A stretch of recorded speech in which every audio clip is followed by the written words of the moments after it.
Hello, and we are back with another week of Spilled Ink. And today on the show, we've got a bunch of rad people, but one is missing. One is definitely missing, and that would be good old Bloxdorf, who had a little bit of a surgery, and he's not feeling so good. So I'm covering for him, and he said he's still going to draw along with us. So he's here in spirit. But yeah, thank you guys for coming, and we'll do our little beginning round robin. Ro, what's up? What are you working on today? And yeah, tell us a bit about yourself.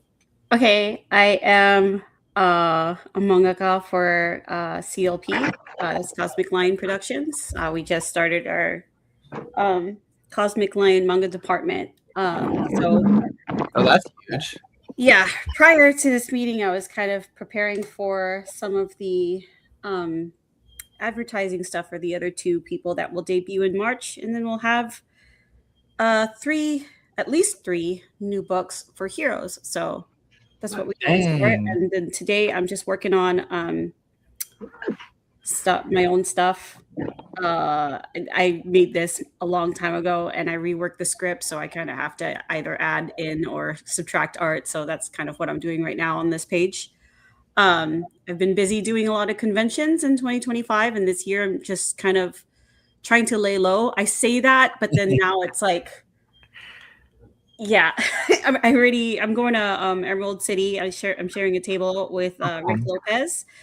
That's next month, and then the heroes, and then there is either IC3 or LA Comic Con. I have to decide which one because I think those are on the same exact weekend. So yeah, that's all. Very dope. Yeah, we'll have to talk more about the manga imprint for CLP. That's pretty huge. Jade, what are you working on? Who are you?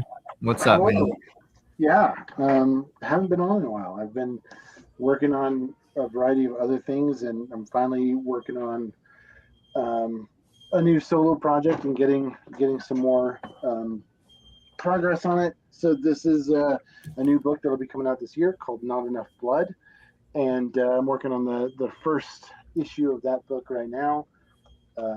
This is just page 6 from that, and need to flush more stuff out. So that's what I'm going to be working on tonight. Nice. And Aaron, back again, resident artist for I don't know how many weeks now, but a few weeks. Got cabin fever, so this is like my way out of the house was staying in the house. It's to socialize online in a public forum. Yeah, that sounds peaceful. It is nice, yeah. What are you working on? Still lightboxing some stuff? Yeah, this is page 5 of this little sci-fi story I'm working on. It's coming together better than I thought. I was doing digital pencils, but they weren't quite done yet, so I just lightboxed it over anyways. So I'm like fixing it on the fly. But I'm in the phase where I don't hate it right now. So good. I'll try and keep it in that zone. Solid phase. That's a magical phase. It's funny. So it seems like we're all doing pencils and or edits tonight, which means that we're gonna be locked in. Yeah, probably not the most chatty of work to be doing for comics. Definitely. You wouldn't be distracted. Although I need to find. That means that it's intensely important to find the freaking lo-fi. Pop that down. The iconic copyright-free StreamYard lo-fi that plays every single episode. Hell yeah, cool. Well, I'm working on 2 pages that are supposed to be for Cartoons Magazine, which is where Ed Roth came from. And so I did a pass, and then it went to editorial, and now I need to do a few panel edits, but I'm doing that. But I don't know if you've seen this strip before, Jade. It's called R.I.P. Rust in Peace. but Okay. it's very like It's a Horror Show esque. That's awesome.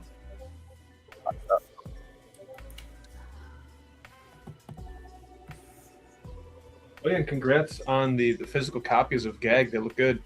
Dude, yeah. Oh, okay. Thank you so much for freaking reminding me. I pulled it Yeah. out. I was gonna do my plug. Yeah. So we've after a bunch of reprints and then slaving away trying to figure out how to freaking cut these. They now exist, and I have a formula to do it. So Yeah. issues exist in glorious newsprint. There's interviews with Sean Crystal, with Eli from Cosmic Lion, and then Matt Emmons from Second at Best Press in here. There's comics, there's art, there's Aaron's art in here. And yeah, so this exists now. The first way to get it is through the January Mail Club on murderofmagpies.org. And then I'm going to be doing a full launch in February. And if you want to get the first notification for that, you can sign up for the email newsletter, and you'll get a welcome discount, and you get a free digital copy of Bubbles, which was our first comic that we did. And it's kind of a neon queer horror drama of sorts based on real life experiences. But yeah, so you get a free digital copy of this if you sign up for the newsletter too. Those colors So- are great. Thank you, man. Yeah, I played this one was just pure primaries for a printer. So it's CMYK black, or what am I saying? It's CMYK, which is cyan, magenta, yellow, and black. So Yeah. it was a fun experiment to do. But yeah, I'm gonna get to these edits, man, because I gotta get them sent over, and then maybe I'll color this guy because I finished this off stream this past week. So I might take a pass at coloring this. I don't know yet. So Ro, how did the manga department come around for? Gonna be honest, I complained like a year ago about being the only mangaka, like out of like 65 creators, right? And I think at the time too, I was the only non-guy. So he said that he'll think about starting a department, because that was one of the things, is that like from some of my readers, they're like, it's kind of hard to find you on the site because there's like no manga tab. And they had before, like the site looks better now, but before, like the site was just had like the artist names, and so people really had to like scroll to go find my name. And so I had asked, like, to make it easier, can we just start like a manga tab? And then so Eli was like, I don't know if we should do a manga tab if you're the only one. So we can start like, you know, a department. And he's like, but I want you to think about heading it up. And I'm like, what? So I was working at a nonprofit on the side, and I learned a lot of project management stuff. And then after, like, while I was learning all of that stuff, I reached out like since 6 months ago, like to people who that might be interested in also putting their work into print. And you know, we had some hits, and that was just kind of on the down low. It kind of still is, like, there's not really like an open form of submissions. I'm really only like letting people know through my own network so far.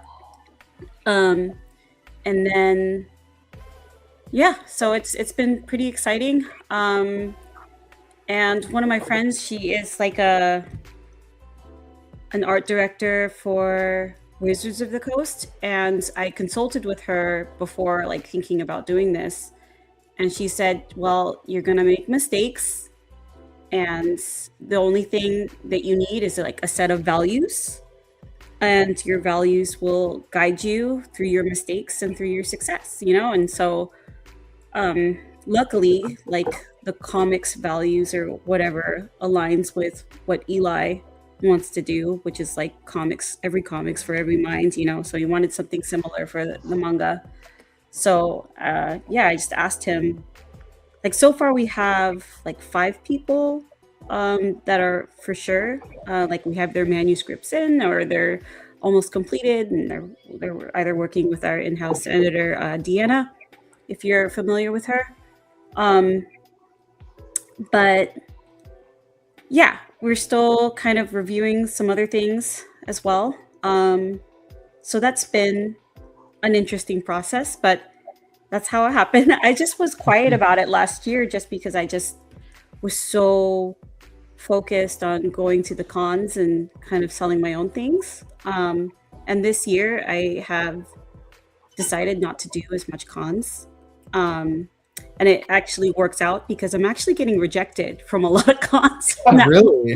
Yeah, so I think it's my fault. I think because I put co-publisher at the time when I like applied for cons, and then they see that when they see my social media, and I think like they want publishers to have like a dealer's booth instead of an artist alley. So I had changed that to CL Manga Head, but only recently and not when I put those applications in, right? So I'm trying to do less cons this year so I can focus on making sure, like, I think Eli's doing a lot of the, you know, logistics for the prints stuff, but I want to make sure that, you know, the new people are taken care of. So I've been working hard on preparing for Manga March and the advertising and making motion comics of some scenes in their comics. That's been probably the most interesting because I'm unfamiliar with like voice actors and stuff, but I feel like I'm meeting a lot of voice actors now. Yeah, the motion comics are cool. I haven't seen I haven't seen the ones that you're talking about, but I've seen other ones, and they're yeah, I'm not really familiar with a ton of them. It's just my kid, she's like really great at like pattern and algorithm recognition. Um, so she was telling me, you know, she came up with like a game plan of like 4 different things that I could do for the social media content, and one of them was the motion comics. And so, yeah, but luckily, you know, I was already thinking about motion comics for my stuff. So, and then when you know one voice actor, you know others. You also know other people that are willing to do the job, and so that's been great. I've really lucked out. Everyone that's been working on the projects so far are really talented, and I'm really excited for people to hear that work. And it's, you know, fun for me because it's like a new thing. I'm not really a part of that world, right? I'm just kind of steeped to the top of my head in comics only. So yeah, I'm just kind of editing the videos on my own for now, but you know, hopefully in the future, because it takes me a long time to do it, I'll be honest. Hopefully sometime in the future we can find somebody else to do that. But yeah. I'd imagine, I mean, are you just kind of like using kind of like an After Effects style program to try and I'm actually using so it, since we're advertising on like, you know, social media like Instagram and other places, mostly Instagram, like I needed something that would do like a phone format, and it just felt a little excessive to buy like, you know, DaVinci, because I have a Mac and stuff, or like After Effects just for these phone format videos, right? Yeah. And so I kind of spent like a whole day just researching like which programs, you know, are good for kind of the cell phone format. And I was originally using, and I know I'm going to get a lot of crap for this, I was originally using CapCut for my own stuff. But then, you know, I heard that CapCut, like no matter what you upload into it, like they will feed it into their AI, even if you end up not publishing it on the internet. And so, and I guess the same is for like a lot of meta stuff, but at least like for meta, like if you find anything that belongs to you, you can at least ask them to take it down. So there's at least like that. So then I had to like look into which programs are also doing the same thing, because now it's not only my stuff. And I think the reason why I felt so comfortable putting my stuff in, because I feel like my style of manga is like a style that's not really popular enough for like some normie or artist wannabe to take and feed into an AI. So I wasn't worried about it as much for my style.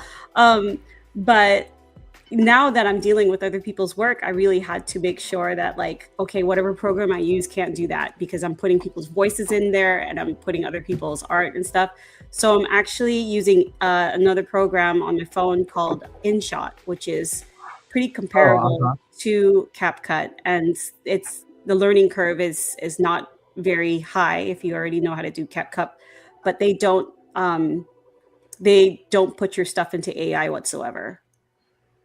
So that's why I went with them. And it's what I'm using right now. And I made a couple of videos so far, but just because, like, if you ask people to make these videos, like if it's just like 20 or 30 seconds, sometimes they charge like $200 or $300 just for the video.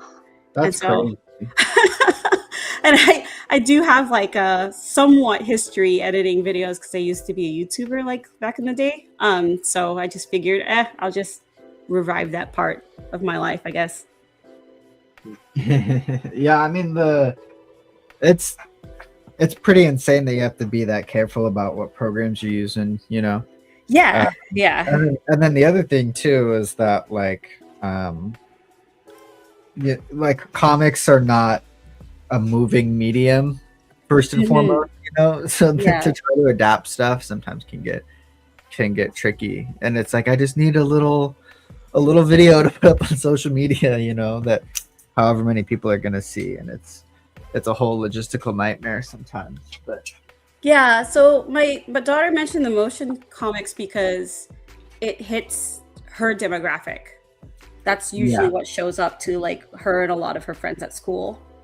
And of course, like I'm not a high schooler, so that stuff doesn't show up on my feed as much.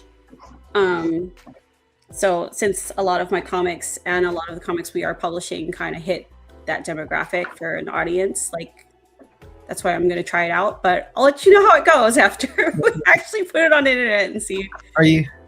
Are you allowed to tell us who, like, some of the creators that are going to be on? Sure. So there is this one person named Kagura. She's actually from San Antonio, Texas.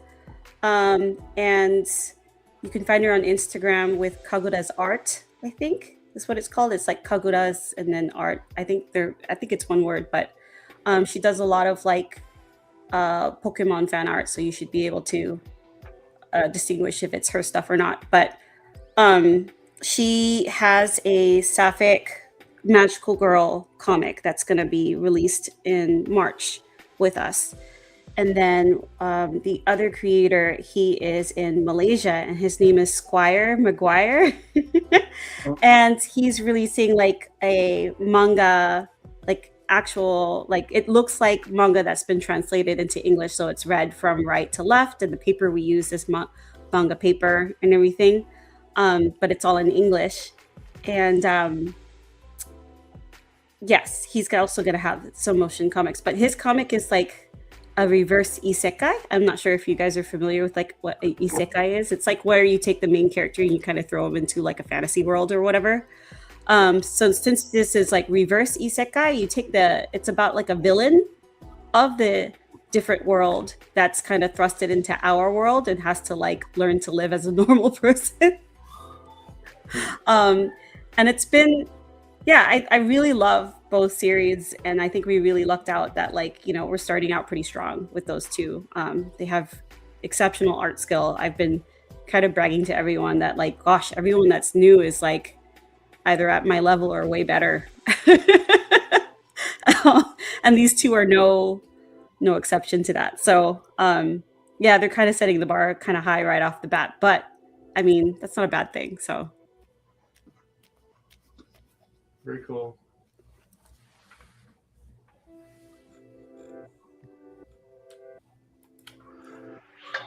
I feel like you're smart to get into the voice acting stuff, because I know a lot of kids who are really into like manga and anime. They're also really into voice actors.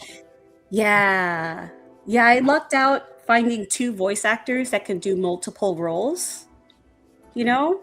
Yeah. So it's so much easier having to like coordinate with just like 4 different characters with one person instead of hiring 4 different people. Yeah. And it's the paperwork too, like the invoices and stuff. Anyway, just talking about boring stuff now. So that's No, more invoice talk. Let's go. No, I'm just kidding. yeah, but there's so much talented people out there. And sorry, like when I'm talking, I'm not drawing as much, but I hope that's okay. But the issue though too, like if there's a lot of people that are kind of gunning for the same role, and they might not know that. But when people send me a portfolio, what really sticks out is the mic quality for a lot of them. So all of them, there are some voice actors that they have like a super extensive voice acting portfolio, but their mic quality is not as good as somebody else who has like a really clean sound.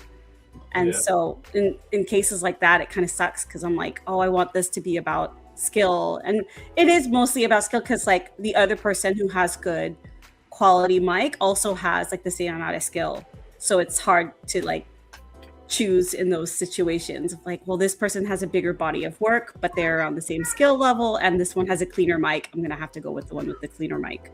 So I didn't realize that like the mic quality or just the mic itself costs so much, and they have to have their own sound room, and if they don't, they have to soundproof a closet, and they have to sit in their closet and like record in their closet. But hey, it works. So Yeah, I used to do a little bit of like like music production and stuff. Yeah, it is very interesting to figure out what you can make do without like any kind of professional setup. I keep thinking about doing not a motion comic, but doing like an enhanced like panel reading with voices and like sound effects and music and stuff. I have not taken that on yet, but it's something that I'd like to do. yeah, I can send you the one that I completed recently so you can see what it looks like. I'd be interested to hear your Yeah, I will take over that. I'll send it to you after the stream. Very cool. Thank you. I have some friends out in like Rochester, New York, who they're both musicians, but one is very into recording, and the other one is very much into like animation. She's not like a voice actor by trade, but she said like if you ever need a voice for anything, to contact her, and she would knock it out of the park. So it's just one of those things. Maybe I'll tackle that this summer. Just a short scene.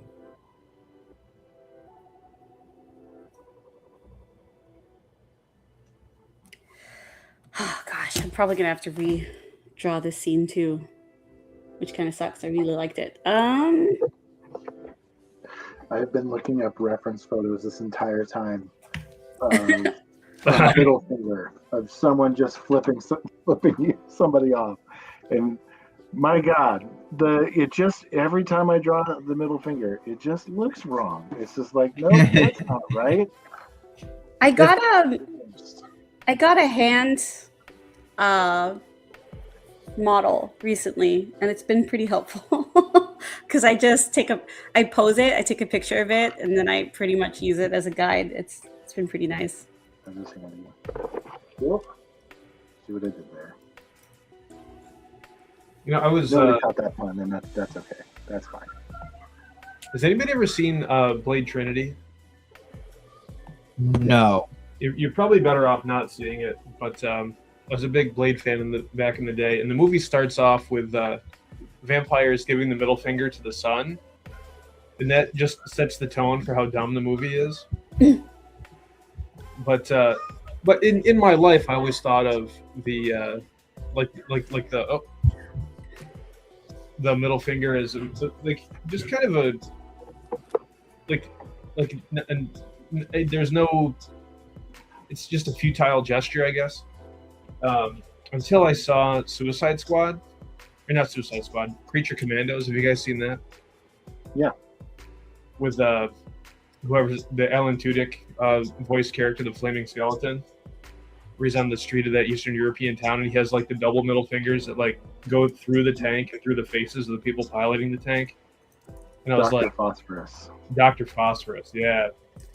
And I was like, that's the best use of the middle finger I think I've ever seen. You got to capture the attitude, Jade. That's the hard part. Yeah.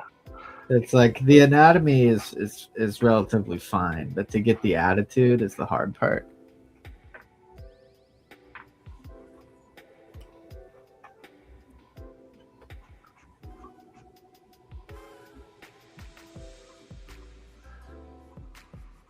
Now I'm looking at reference photos. It's an ongoing thing. You should make that a theme of one video. On my phone is literally just tabs of references, so I don't lose them. How do you pick and choose reference or find reference, or what's is there a method, or you're just desperately searching for the one thing that you need and then it's fine? I try to find something that's like close enough, right? And then if it's something I can tweak in terms of, sorry, I don't know why this thing keeps like, I probably need a new Cintiq because the screen keeps flying back and forth and I don't know why. But yeah, I just try to find something that's close enough and then I will go ahead and use it like as a model or a mental guide. Yeah, most of the time it's not the whole thing that I need. It's like an element from it. It's like I need just how that posture, how that arm slumps down or whatever. And so it's very much just like pouring through Google Images, even though Google Images is just, filled with AI slop at this point. So some of it is helpful, some of it isn't. It's become less helpful. Anymore when it comes to anatomy, I try and find it elsewhere, like through reference books and stuff. So I use Google essentially more for just like a lot of cars. I'll look up via Google because finding good angles is tough sometimes depending on the car. Yeah, it's tricky. I tend to use like Pinterest first and foremost, and then I'll go to Google if I can't find it there, just because like I've been using Pinterest so long that it's kind of like got my taste integrated into it, and then it'll usually give me what I want pretty fast, but not everything is on Pinterest either, so sometimes I'll have to go elsewhere. But a lot of people are like, there's a lot of takes about reference, being staunchly against reference or being for reference, or how to use reference properly without it being, just like lifting. And it's a whole complicated matter. I think the people who are like, you can't use reference are never on a deadline. That's yeah. Or, like I get some of it, right? But I think the more nuanced take, right, is that you shouldn't just like full on copy reference most of the time. Yeah. Usually you want to add something to it or blend two references or use it to like fill in gaps of detail that you don't know about. Okay. Like I'm sure that sometimes it's definitely helpful to have a figure reference for something that you're unfamiliar with, of like, how do people naturally like do this thing? But most of the time, if you're drawing something, right, you can do a figure from imagination pretty easy, and you're kind of like acting it out in your head and trying to figure stuff out. Yeah, like I'm doing right now. Yeah, exactly. Yeah, that's why I'm talking about it. And because like you can do a gesture of that and use your basic forms to build something, but to get something specific, like somebody doing parkour or whatever, right, Like you Yeah. might need to pull reference for that because you don't do parkour. You don't regularly see people doing parkour, so you need to like figure out how people move in that state. What, Max? You don't just parkour to work? All the No, time? man. That's the It's only too way I cold get here. around. Oh, thank you. It's a sword. Oh, very good. My sword. And I love my sword. Well, you should So look. cute. Oh my goodness. That's adorable. Oh yes, and she knows it too. No.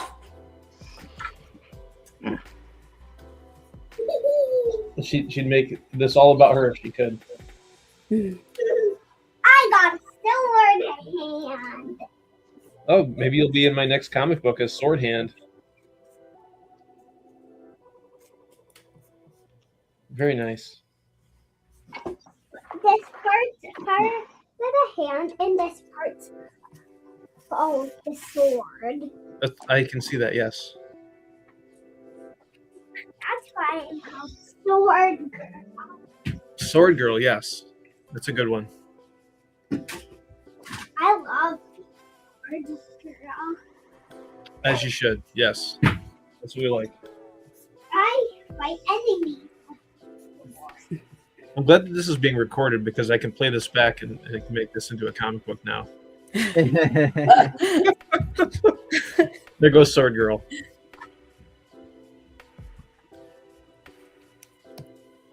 That is the dream, though. One day we'll collaborate, or I'll make something that features her in some way.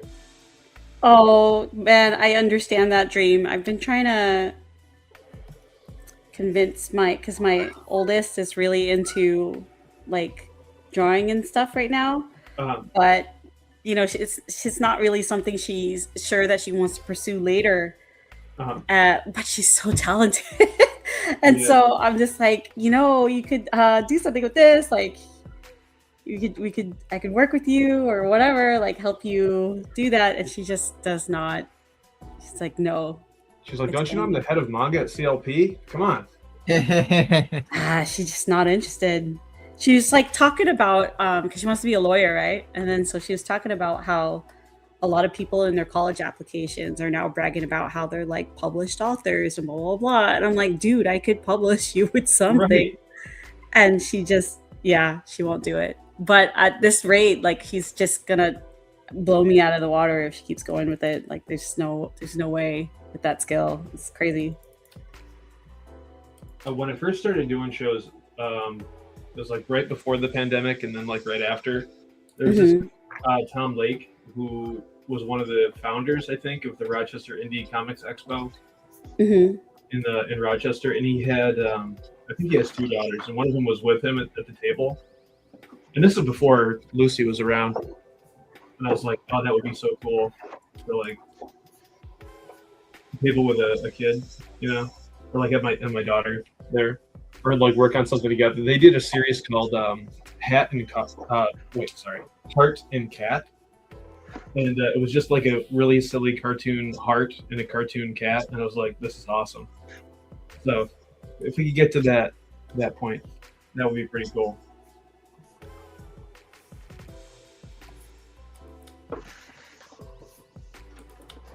And then I could do fan art for a character. That would be fun.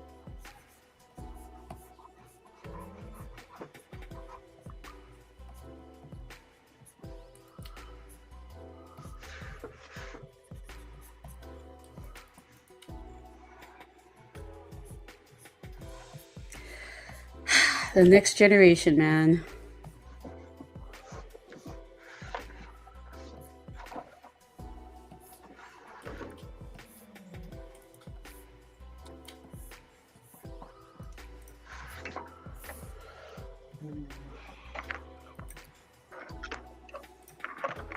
Good enough for now.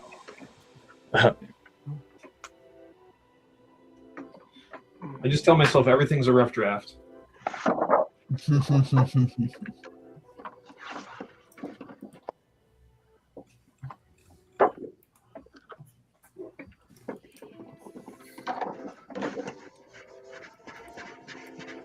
Yeah, I mean, people don't know what what you have in your head, right? So like, they only see the end product. Right. They're not gonna notice all those little things you pick up on.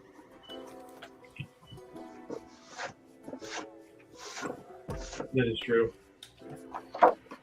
But you'll notice. No, I'm making it bad. I did go back and reread some of my older stuff because I got an email from Global Comics. They send you analytics if you put stuff up on there. Oh, And there's a more robust one if you pay for it. I mean, it's so much money to pay for it. It's not worth it for me. But I do like the interface because it gives you a double page spread. And I just like went through and just like browsed my stuff. And like the very first one, there's some rough spots, but there's also some spots that are pretty good. And I'm trying to exercise not beating myself up. And I was like, this is pretty good. Like, I did okay in some spots,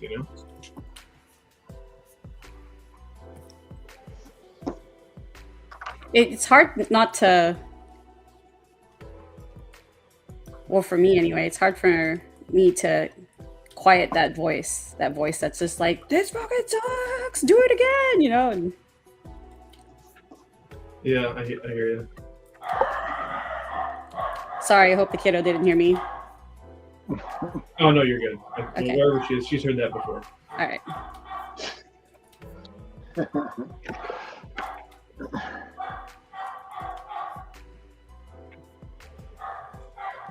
Sounds like what my dog is doing today.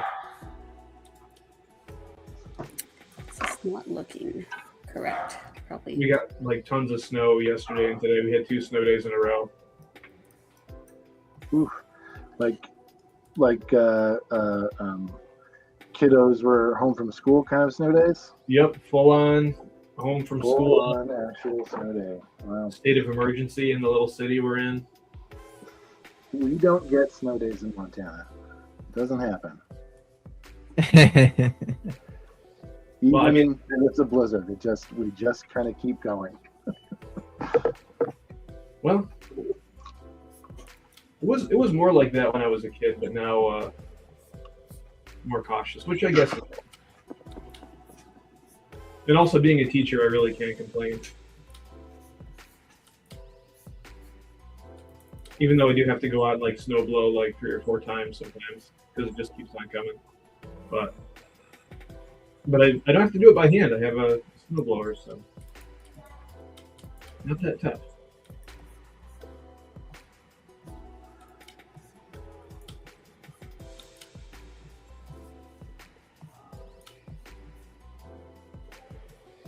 They kind of lucked out because this page was in even more disrepair before these 2 snow days. So like the fact that it's even like kind of workable today is thanks to the snow days.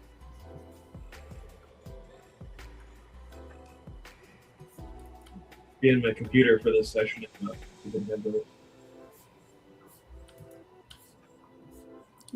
We had our snow days earlier this week, so Monday and Tuesday were off, and it's not because there was snow, it's just there was a bunch of black ice everywhere, so nobody could make it to school. Makes sense. We had some controversy in our district because we had a 2-hour delay, but then the kids still came in. But then, like right at dismissal time, we got dumped on, and there was like whiteout conditions like all over the place. Ooh. So, I mean, I don't think there were any bad things that happened, but the superintendent did send out an apology email, which does not happen often. It just takes one parent. I mean, I couldn't imagine being a superintendent. You've got parents who are just like anything ready to, you know what I mean? Just Yeah. emails or get on the phone. My child. I mean, not to say that it's not warranted, right? In some cases, right? But maybe sometimes not.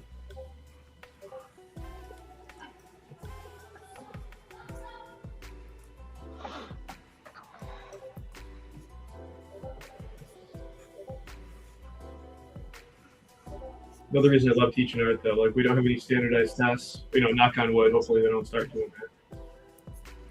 that. Look wild. It's somewhat inconsequential. You can show up and do a little bit of work and turn it in, and get your arts credit and have a nice life.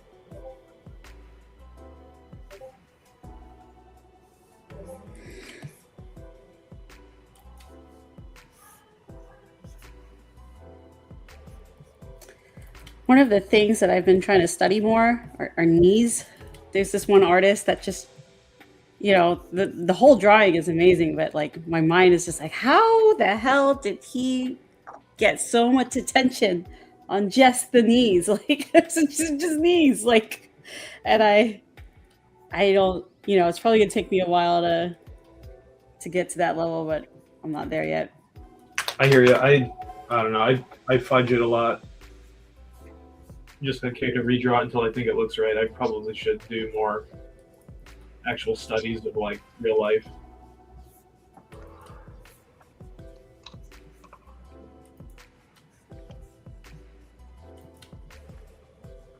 Yeah, I don't know if you've seen Jonathan Wayshak's drawings. His drawings of hands, dude. I'm so amazed every time. Just the subtlety and detail and anatomy, it's wild. I'm in the middle of watching. He was just on Inkvault, and he goes through some of his sketchbooks.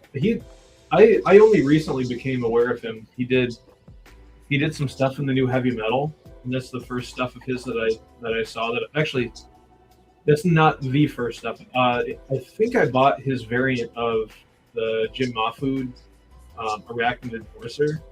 Oh, gotcha. For the Kickstarter. I was like, oh, this is cool.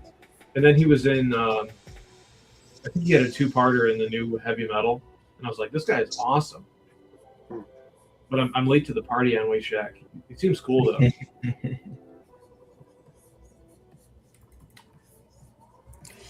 This is just a rough draft. I shouldn't spend so much time on this. Okay. I know. I'm sitting here and erasing my penciled letters to try and clear them up because I want them to be readable in this stage. But I've done it like 3 times now.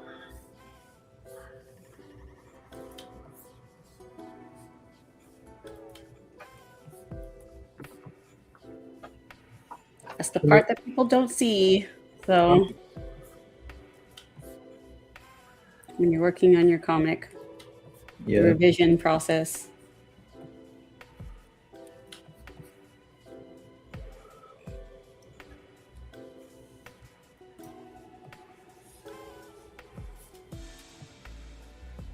Another reason why I do like those new Frank Miller covers, because I know they're controversial, but I don't think he is thinking too much about revisions or anything. I think he's just like knocking them out and moving on.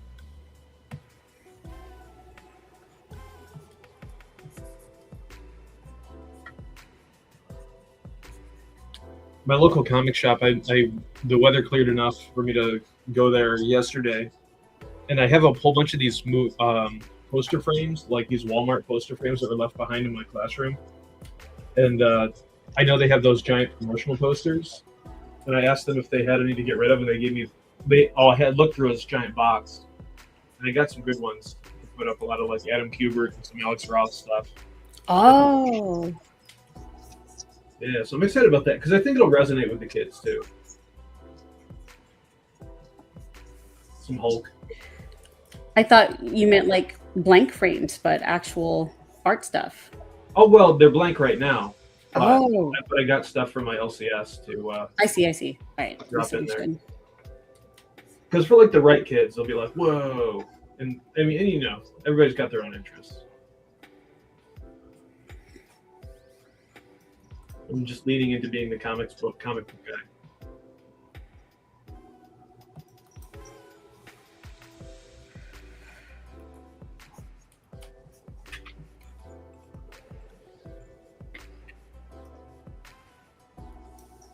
usually chattier. I'm just way too focused in, trying to be less dialed in.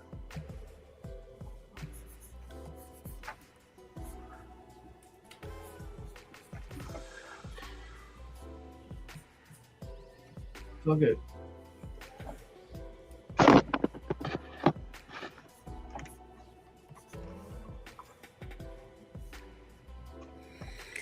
Okay.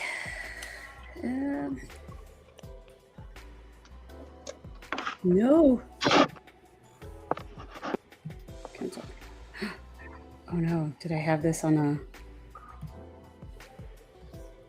a layer that I'm not supposed to have it on?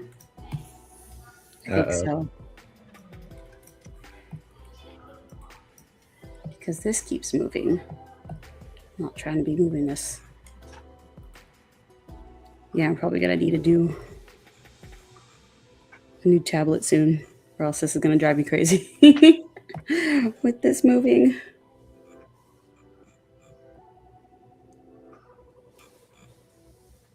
I got my school to buy me the Wacom 114 as a test pilot, which is like, it's like their value tablet.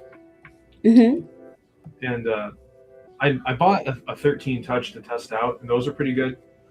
But I don't think, like, I want the kids to learn shortcut keys and stuff too. So I opted to like not recommend the touch because I want them to learn Control Z and Control Plus and all that stuff. But I was pretty psyched when they actually like picked up one of those for me to test out, and then hopefully I'll be able to get a lab with them. But they're pretty good. I mean, they're not. Yeah, I was gonna ask, how do you like it? I mean, the touch is flawed, like in the one that I got. Like, it's nice, but it's like not perfect. So I was okay with getting rid of it. But the textured finish on it is really nice to draw on. The resolution is kind of high, or not high, kind of low. So like you don't, like, even though it's a bigger screen, you don't get as much real estate. Mm-hmm. But I mean, you can still get like professional stuff done on it. Like if you're coming from a Cintiq down to that, you're probably going to notice some stuff.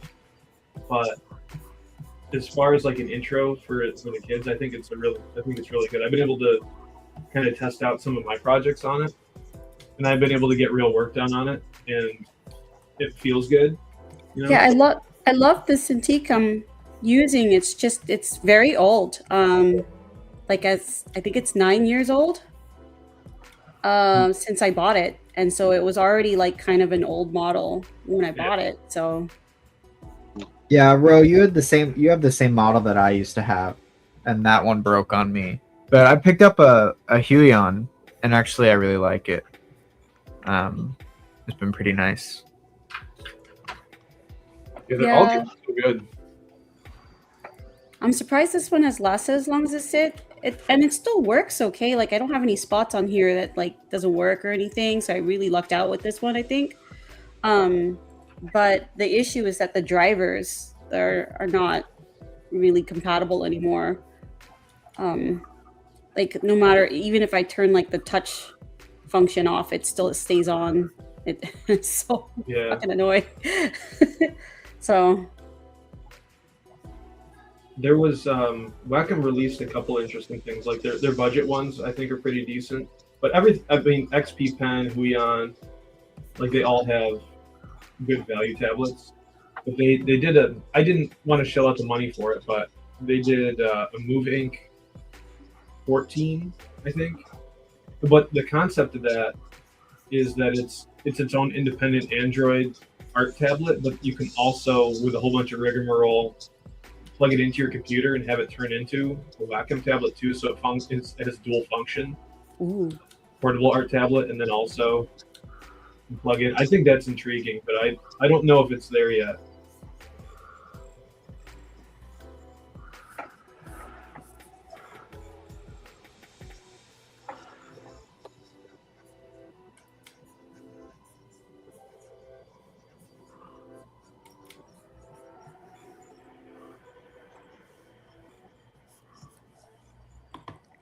God damn it.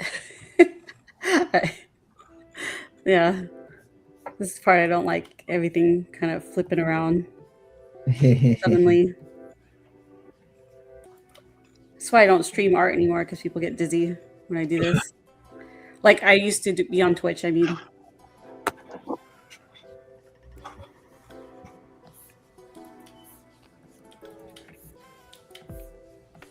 The Vertigo podcast or the Vertigo stream.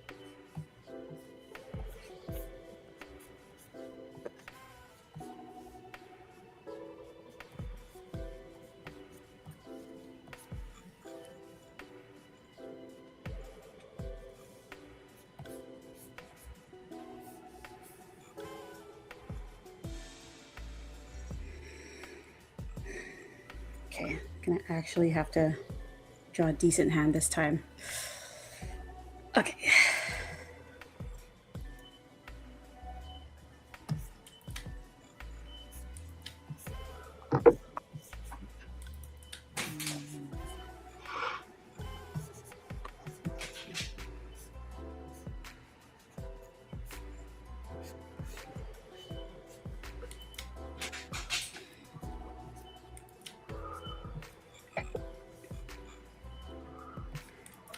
So, Aaron, does the kiddo exactly understand what you do yet?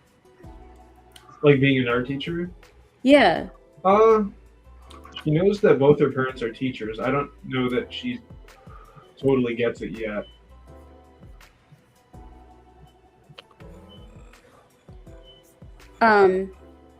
My oldest didn't understand what like a job was, because she'd always ask like, "Where's Dad?" And I was like, "Oh, he's at work," you know.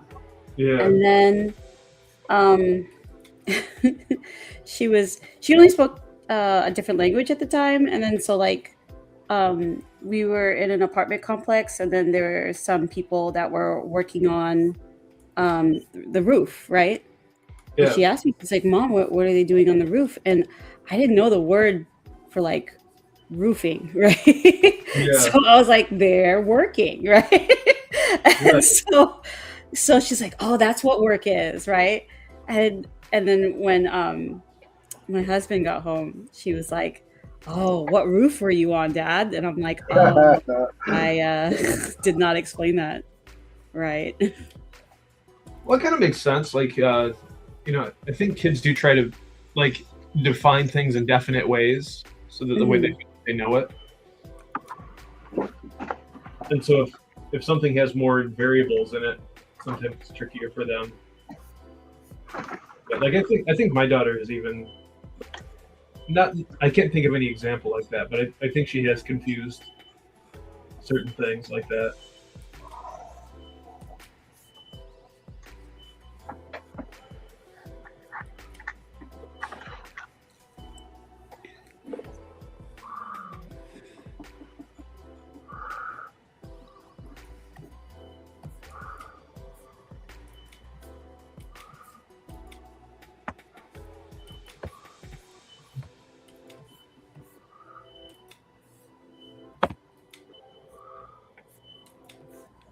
Whew.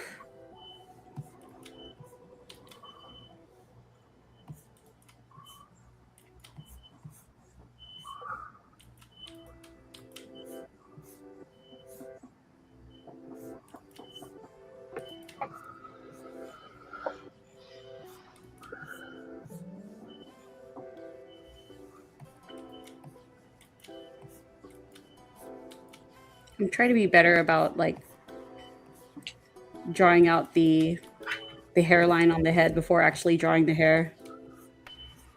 That's smart.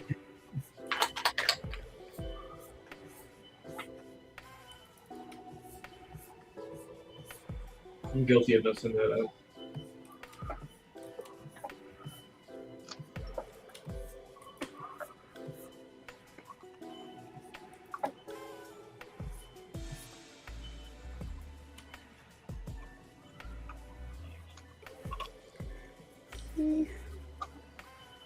What? Okay.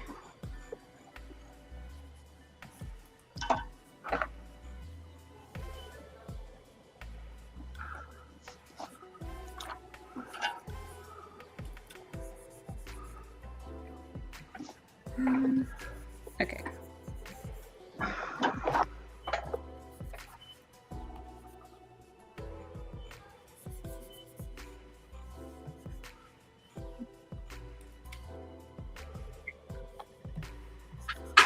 I'm in the middle of the clay unit with my studio art kids right now. I feel like this always happens where it's the point of the year when we get to clay and there's just tons of snowstorms and stuff, so it's just like sitting in the classroom drying out. Oh no. But I mean, I give them Ziploc bags, so if they seal them up tight, we still might be good. And some kids are done, so their stuff might be ready to go into the kiln if we go in tomorrow. I imagine we'll probably go in tomorrow. But I feel like that always happens where there's environmental conditions that make the clay unit last longer or create problems.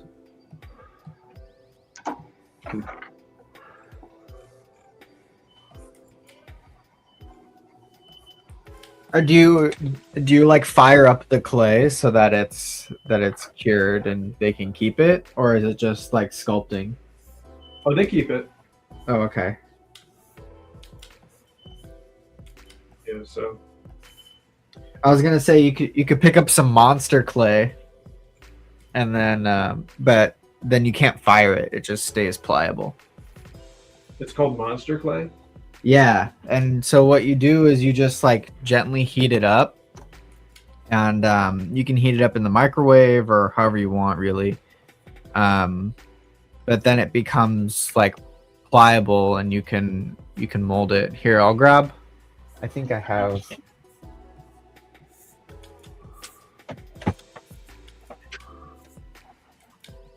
I did like a rough sculpt of a figure, Whoa, that's cool. and I used Rough sculpt. That looks so cool. and then I used an armature. So there's a wire armature in here, and then you use the monster clay, and you can just build on top of it. But this is like hard. Like this, I can't really move this very easily. Yeah. Until I like warm it up in my hands. But yeah, you get a big old tub of it, and you just throw it in the microwave for a few minutes and then pull it out, and you can sculpt with it. It's pretty neat.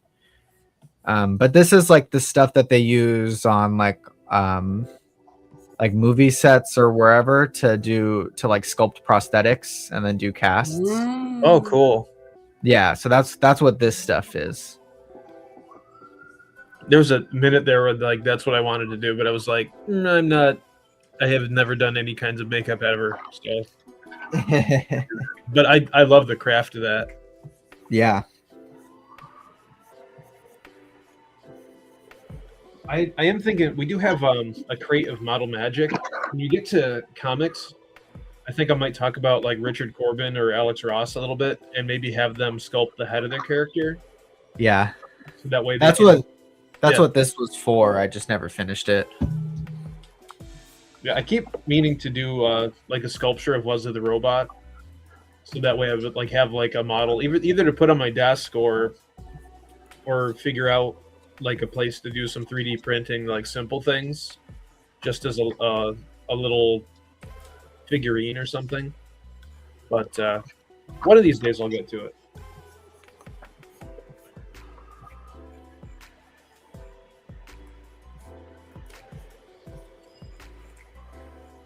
Whew.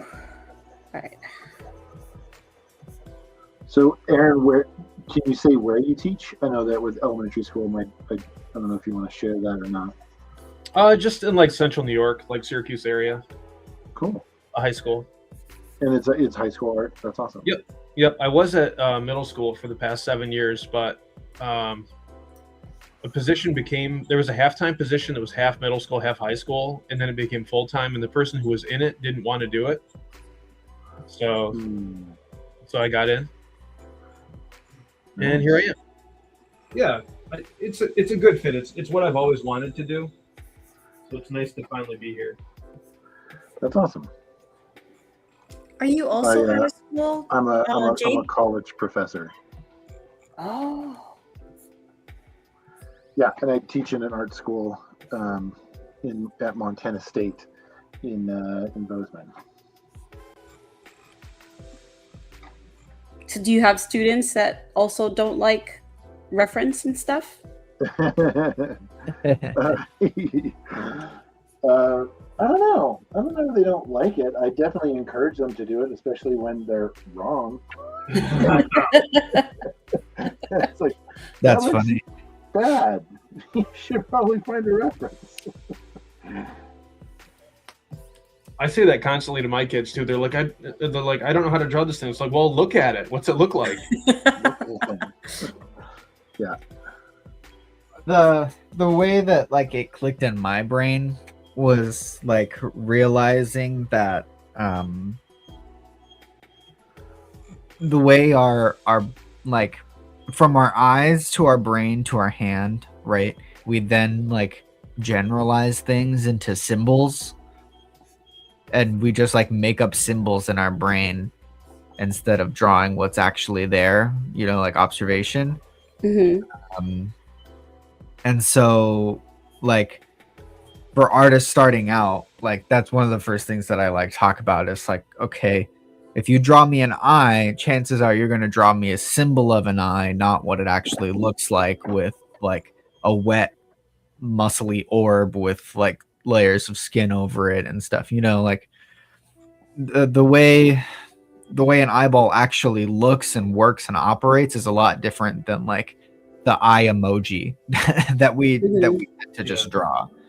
And like you can use those symbols to convey things like later, like that's essentially 99% of what good cartooning is, right? Is like universal symbols.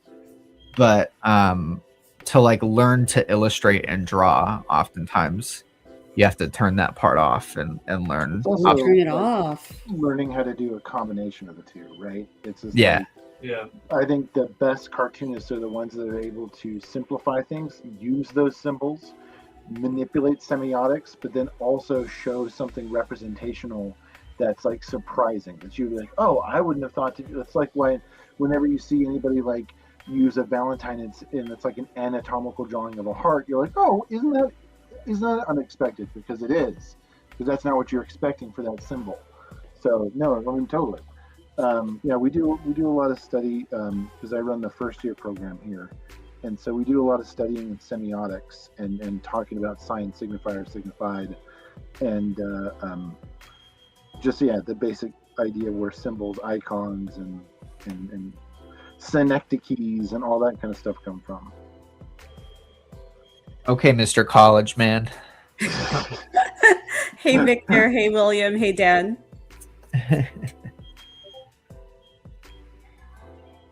It's like I spend a week at the beginning of the year talking about like, color theory and stuff, and then like this has happened already, like because we're halfway through the year, and I start talking about color theory and be like, yeah, that's why you should color it like this and this because it'll help this and this stand out. And they're, I don't know if they're messing with me or if they really don't remember, but they're like, we never went over that. I'm like, are you kidding? I'm like standing in front of the color wheel, and I'm like, I didn't talk about how this is related to this and this and this. And basically, just doing a quick recap of like everything. And they're like, no, we don't remember. It's like, oh man. Man, I like to believe that like, you know, it's that they're messing with me, but I run into the same thing, and no, I swear to God, they just don't remember. They just like in one ear out the other. Yes.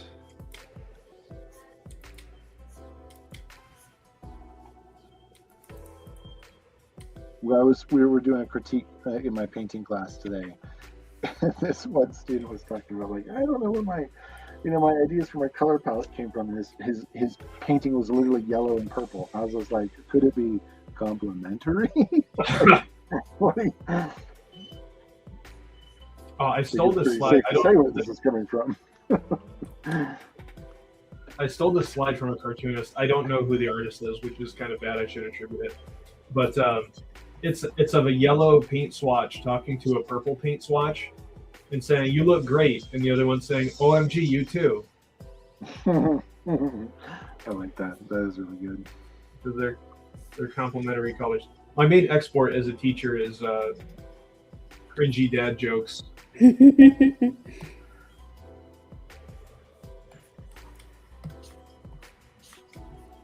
just figure I'm never going to be cool. Well, maybe I'm cool to some of them, but that's not going to be the prevailing opinion.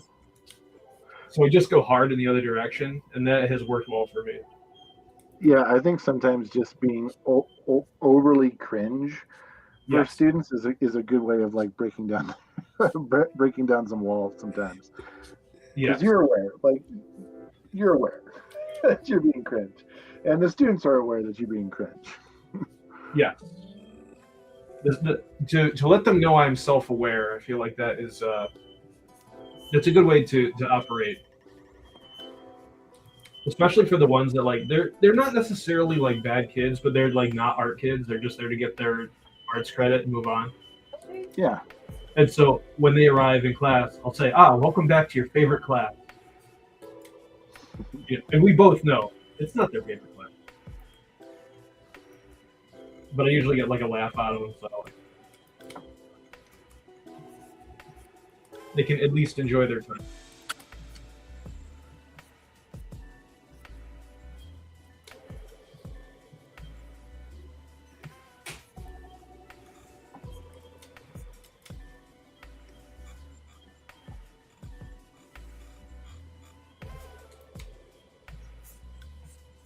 I probably talked about this already on the show, but coming up from the middle school, one really nice thing is that I already know a giant proportion of the student population.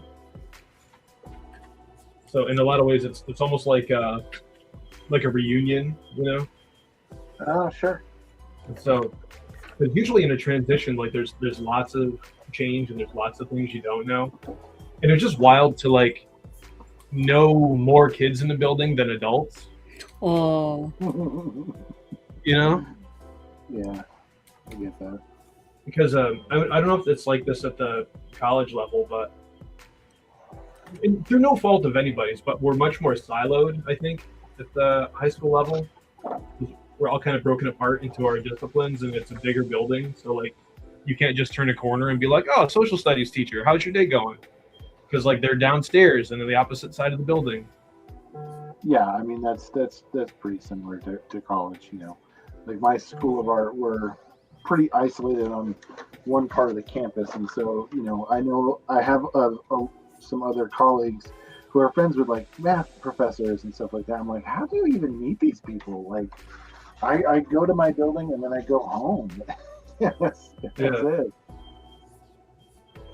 I do try to be a wanderer a little bit, you know, for better or worse. But like when you teach in I used to, at the beginning of the year, I taught in a bunch of different rooms, and we kind of consolidated that, which is nice. But I like to move around during the free period, especially if I have to do a lot of grading or something. I just need to move around and to reset my brain. And so I will, I'll do that, and I'll try to like meet other teachers in the building. And sometimes it works. I mean, you know, like I know my colleagues decently well in my school of art, you know, like the printmaking professor or other graphic design professors and stuff like that. But in terms of across campus, yeah, no, I don't. Even when I wander, I'm like, I don't know who anybody is. Yeah, well, I mean, it's a greater distance for you because it's not even the same building. No, that's true. That's true.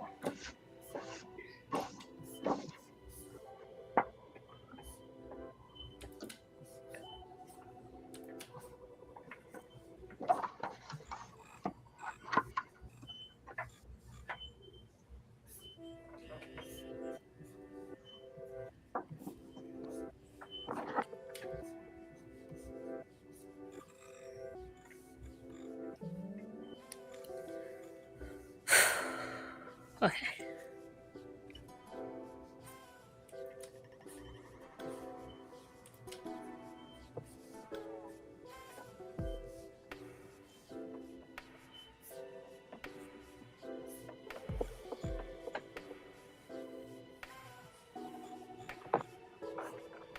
I probably picked like the worst page to do tonight because it's like there's so much perspective, and I do not feel like drawing any of it. So I'm doing all the other shit, and it's just like I'm running out of that stuff now. That's kind of what I did with my edits. Was I mostly just picked the letters and changed the little objects that I needed to, but I didn't do any cleanup. Because I mean, it actually makes sense. Like, you know, I don't want to do a bunch of cleanup just for them to be like, "Hey, can we change this one panel or whatever?" Yeah, I mean that's a good point. So if they want it more cleaned up, I can do that. But I figure we'll just start here. Yeah, that's smart. You almost don't want it too clean anymore because of you need to distinguish it from AI. Yeah. Unfortunately.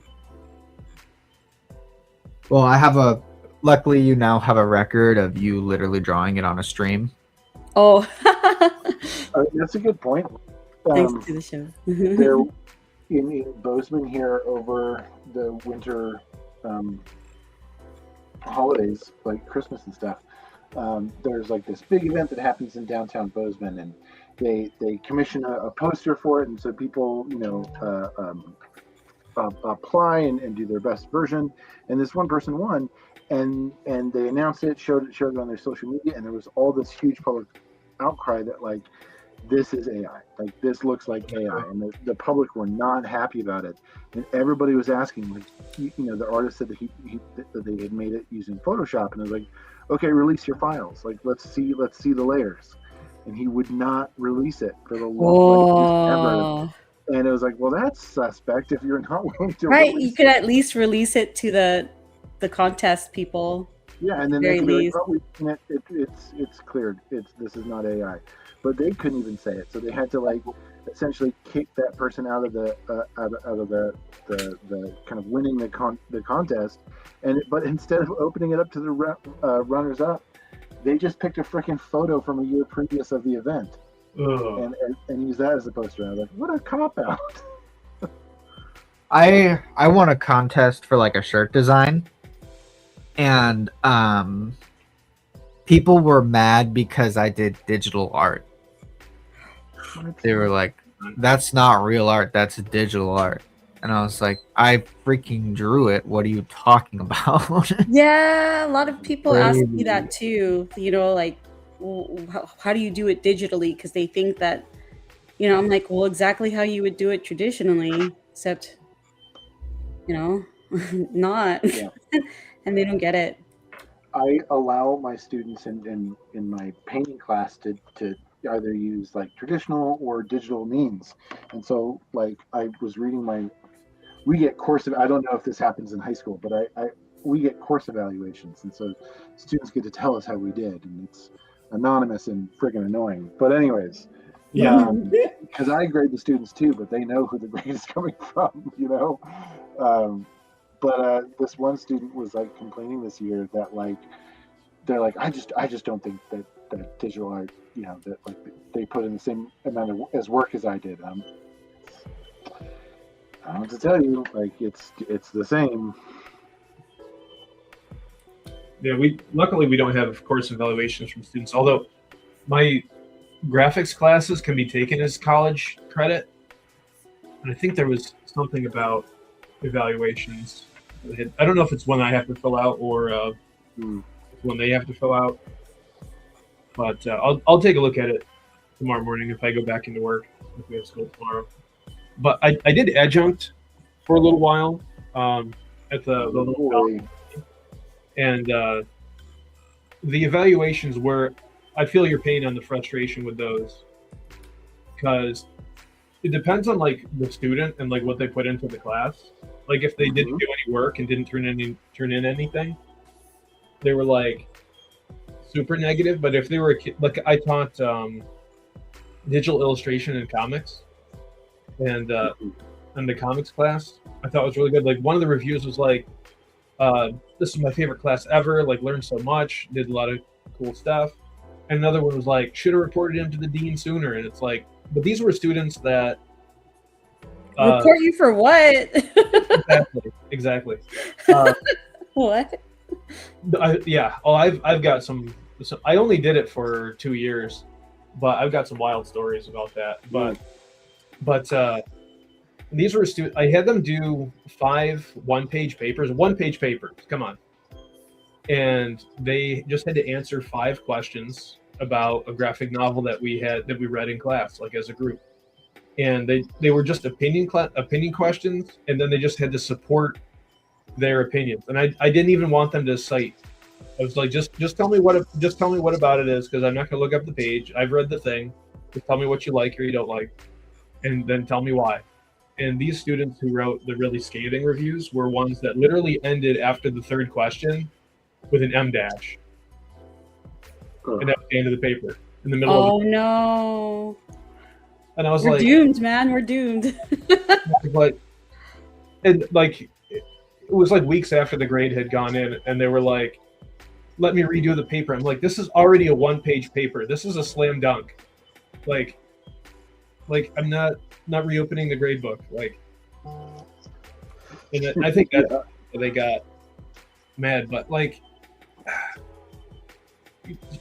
just do the minimum and get a good grade. Like, I wasn't trying to, make it the most challenging thing in the world.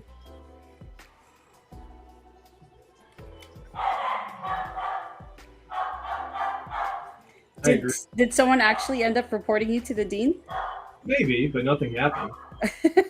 No, very rarely does anything ever happen of that. Like, I've had students who have like disputed grades or been like, well, I'm gonna talk to the director of the department or the dean or whatever. And it's just like, yeah, I mean, go forth. In general, when you're like an adjunct or just an instructor of record in general, it's just like your word is what happens in the classroom, and that's just the way it goes. And so most of like the administration stuff, and this is most of the time, not always, are there more or less just to back you up. Right. Yeah, and like this is at the same school that I went to, so all the chairs and the head, all the professors. The reason I was there is because they knew who I was and they knew I was a good guy. So like, they're not going to listen to, somebody who was just taking like, or maybe they're in the program or whatever. And since they know me, if they make a bunch of claims that it's like clearly not something I would do, they'll be like, that's not right. Yeah. So getting a complaint is pretty common, it sounds like. Oh, totally. Yeah, I think so. Students love to complain. Yes.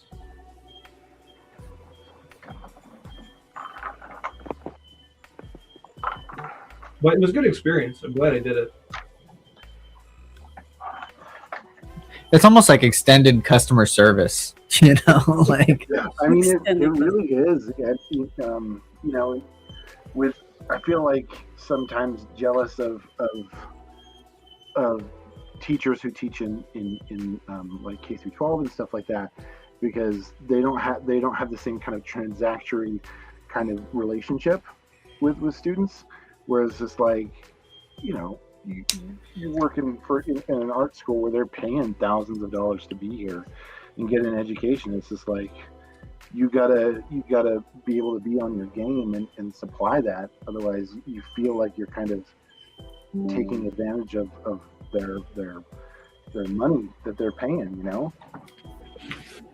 Some students are going into just a crazy debt to be there, and that part always stresses me out. And even to this day that I don't love. It's one of the things of higher education I'm not a big fan of is that process and what it does for the teaching environment. Yeah, I get that. Sometimes because I ended up doing okay with the process and the college funding thing. And sometimes I wonder like how that happened, because I definitely did not strategize great.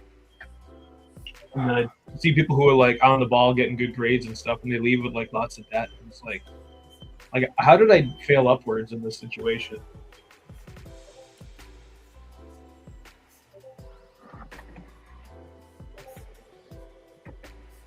I never taught an art class, but I did teach for a few years in Asia.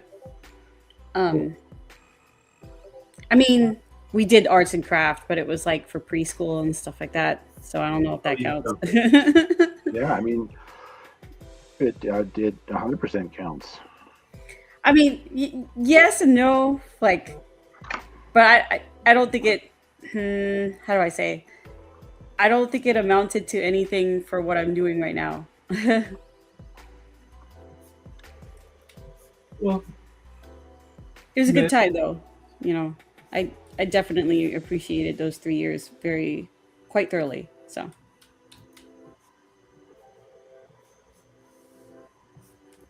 yeah, I definitely appreciate people who work with the younger grades. I mean, I have a young kid, but like I'm a secondary teacher. Like if they told me like your option is to go teach at elementary school or not have a job, I'd be like, okay, which room am I in? But I might choose to not have a job. I don't know that I could do it. Oh my God, the amount of patience that people have for a huge group of kids that are preteen is just in. I mean, even high school. You know, like I get students when they're, you know, functionally adults, but like any younger, and I'm just like, I don't know that I could do this. middle school was tough, I will tell you. And I still have like ninth grade is not that much different, but it's like 10% better in the worst cases, and even that is like an improvement.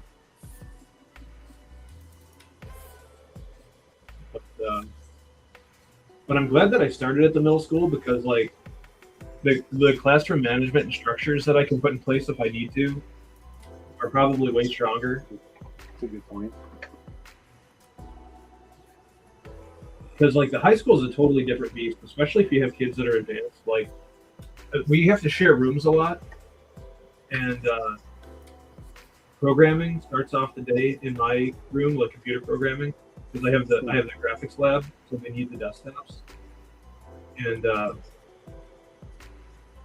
the teacher who comes in and teaches it is very nice, but she's like so mellow, and I was like, there was not a day where I could teach like this and survive. You know, like, because like you gotta be on, you know, and like ready to rock and like enforcing your stuff and like showing up in places where kids are about to do something, but like you're right there so they don't do it. You know what I mean? Mm-hmm. Or like I have all wireless stuff, so I'll teach with the wireless mouse, so that way I can just kind of like roam through the room as I'm talking about stuff. That I found that to be pretty effective for getting people to like pay attention. Yeah, yeah.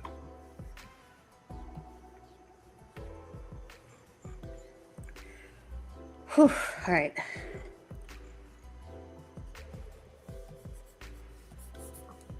It's been a while since I worked on a panel. It's great though. I've been doing a lot of illustrations to get ready for an art show that I have next week. I'm really freaking out about it. I was at I went out to a bar with my friend, and then we happened to meet this guy that worked at Samsung, and he like said, "Hey, is this you?" And then he like literally the day before I put up the event for the art show, and he goes, "My coworker sent me this link." And I'm like, "Whoa, that's nice." And then of course on the way home I was like, "Oh god." So I totally got suckered into this art show, and I say that with love because I know the bar owner. But he was just like, "How come you haven't done an art show here yet?" And I was like, "What?" And he's like, "Are you free on the 2nd?" And I'm like, "What?" And he goes, "Okay, what's your email?" I was like, "This is my email, but what?" And then he said, "I sent it to you." And that's literally how it happened. So I've never had one before. So I'm not gonna lie, I'm pretty nervous. So It's pretty chill. Like no one's gonna come in and be like, well, "This is bullshit." Like that you know. Like, no well, they might, because I live in No. Texas, and then one of my pieces is kind of about, you know, the stuff that's going on in the news recently. So Well, what kind of what's the vibe of the place that you're showing? so the owner is like he's actually like a politician in town, and he's pretty left leaning, so I'm not worried about him. I just don't want to like bring crap, you know. But I mean, my town is mostly blue voting. I don't know. I don't think anything crazy is gonna happen. I think okay. First of all, the people who are against whatever you're saying are probably not going to show up to the event I in the hope first not. place. They Yeah.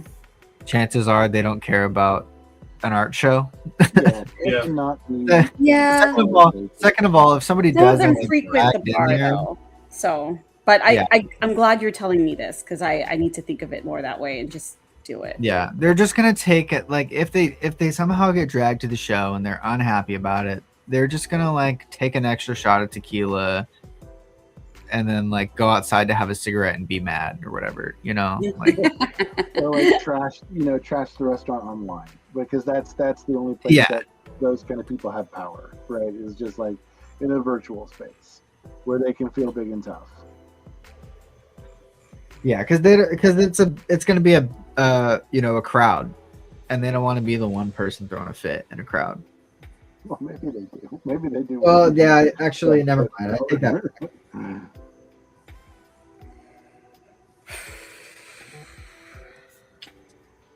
Preparing myself. I'm bracing myself.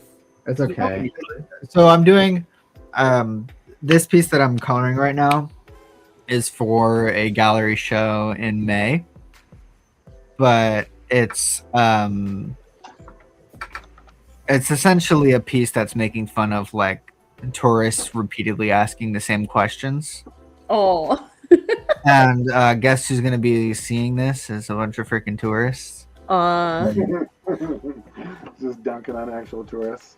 Yeah. I feel like though, that would be fun for tourists. At least for me anyway, if I was a tourist, I'd be like, yeah, we're like that. Yeah. I'm that's not right here. the goal is that it's a little bit of like dry humor, but you never know, man. It's pretty funny. Some Don Rickles as artwork. He's making fun of the audience. Yeah, they like that.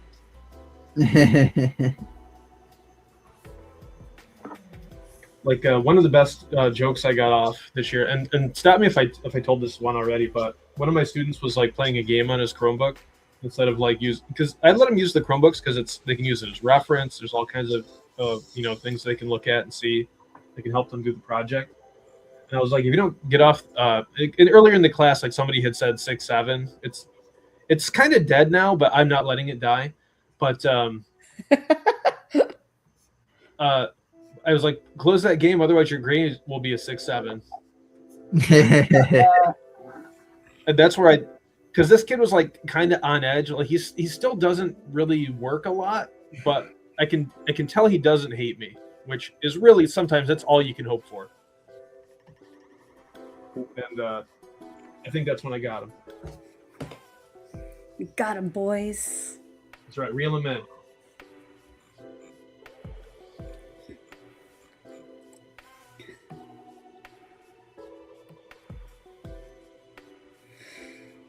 Oh shoot, forgot the bracelet.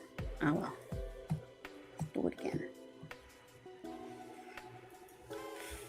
I had my students do digital collage. My graphic students do a digital collage with this bank of royalty-free images that I bought, and some of them put together like these really nice collages of like these canyons and like, outer space, but they found some really nice decorative 6s and 7s to put like right in the center of the piece, and I was like, you know what, this is going in the art show at the end of the year.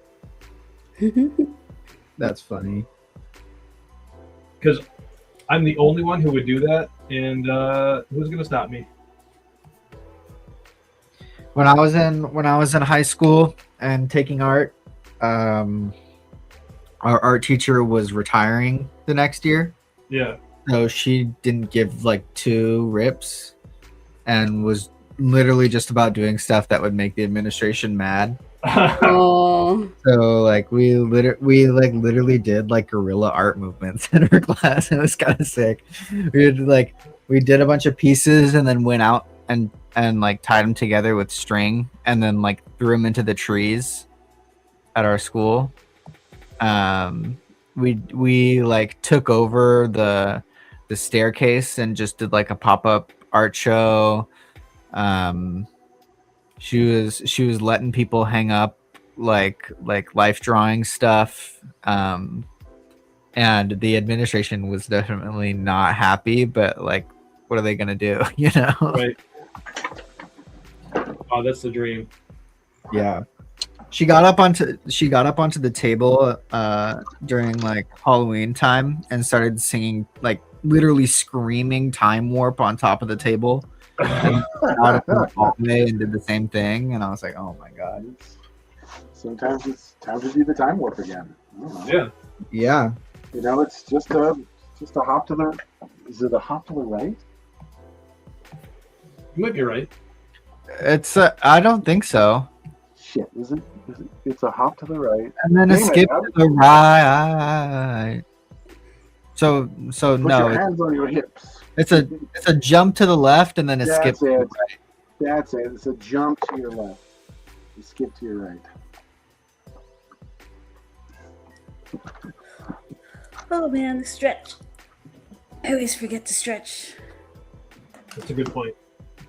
And if I don't, I'll suffer the next day. And drink water. Take a sip of water. Yeah, I probably should step away and get some water in a moment. Those are solid strategies. We're at the 6 o'clock mark as well, or past it, I think. Just great. Didn't realize I was working on this panel for like that long.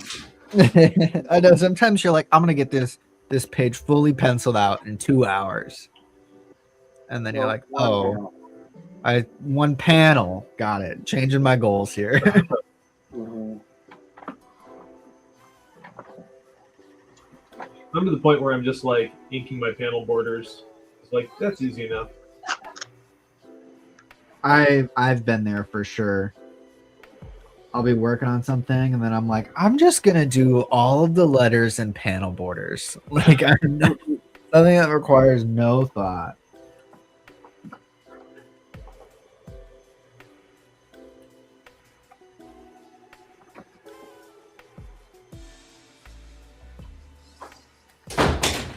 All right, I got the waters. Heck yeah. Bag secured. Oh, as far as music, maybe the thing that I did that amused me the most so far this year with music is I played the Parliament Funkadelic song "Atomic Dog," or maybe it's George Clinton, so I can't remember. But I played it on loop for an entire class period. Crazy. It brought me great joy. I don't know if I needed. Do you ever let the kids choose the music? I'm bad. I'm the DJ. Valid. I say when you go to school for 6 years, you can be the DJ. I've been in some classrooms where kids get to pick the music and I feel like it never goes well. And sometimes I'm part of the problem. You know, sometimes I'll listen to requests, and I have been known to take some requests, but I'm not just going to put on like something I haven't vetted. Yeah, I mean it's a little trickier when you're teaching high school for sure. Yeah. I kind of like, I play music, but most of the time I ask the students, what do you want to listen to? And then they're just like, whatever. And I'm like, great answer. And then I kind of like run the DJ responsibilities. I had one day in the fall where I put on The Cure, and like I had a whole bunch of kids be like, oh, I love The Cure. And I was like, I like you guys.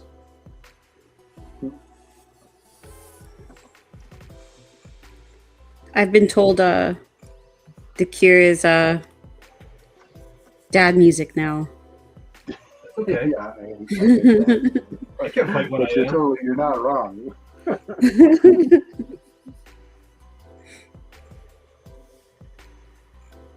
When I was working at a pizza shop in high school, I was like, I had to show up with like, my freaking pizza company shirt on, but I was wearing like creepers and like plaid pants and shit.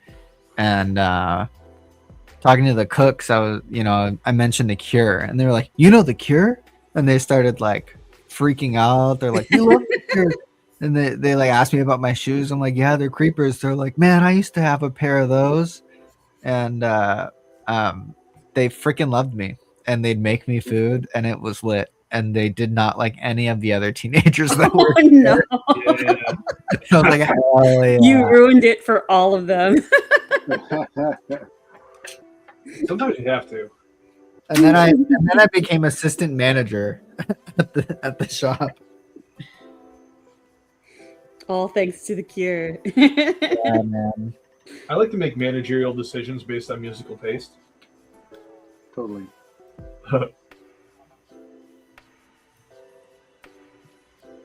If only everything were that easy. Right? Yeah, your Indeed resume is instead your like most played on Spotify.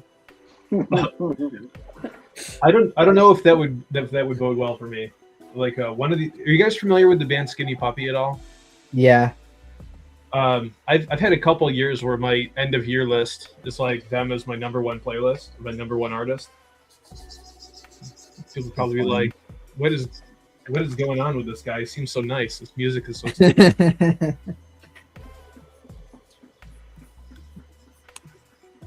Yeah, I got rid of my Spotify, so Yeah, I don't get a most played anymore. I just have my music collection, and that's what it is. That's smart. Yeah, I'm thinking this is going to be the year that I burn that bridge and get off of Spotify as well. I'm getting kind of Do it, Jade. sick of it. I'll send you a jump drive with all my music files on it. I have, And now, like freaking, they updated Apple Music, and it's the same bullshit too now. You don't actually own anything. No, you don't. And my issue, like, was mostly that, like, for the monthly subscription price, I could just be buying a CD every month or whatever, Yeah, for sure. that's true. It's not cheaper than just going out and buying new music almost. If you're doing like vinyl records, yeah, fair enough. It's maybe not as cost effective, but still. And then that forces you to spend time with that album too.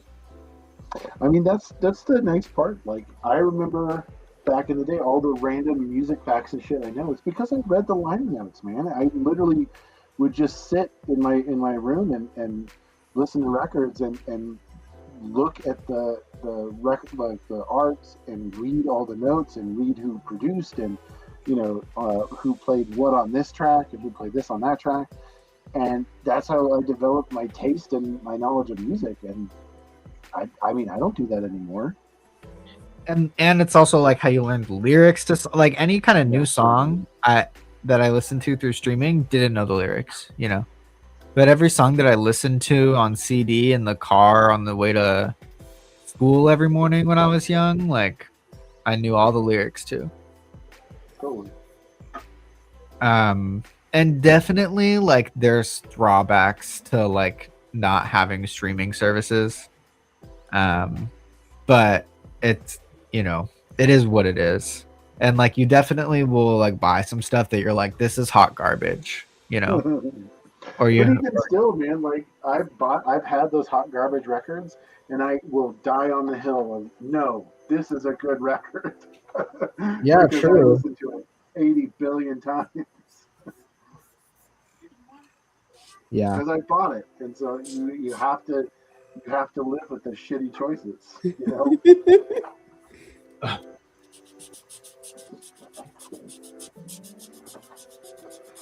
Back then, when albums were like a lot of songs in one, now there's like 6 or 7.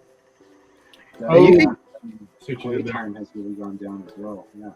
You can still get like sampler CDs too, actually. Like I've found a few that are just samples of like however many bands.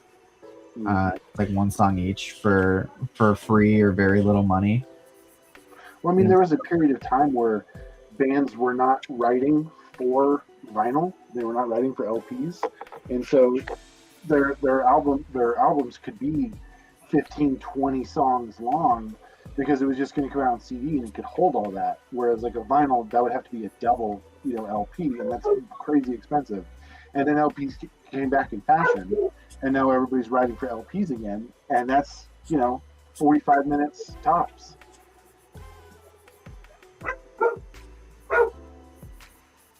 So you're saying records have killed the music industry? No, son of a bitch. No, records are changing for people who got into music during the kind of lull of records where they were not being produced as much.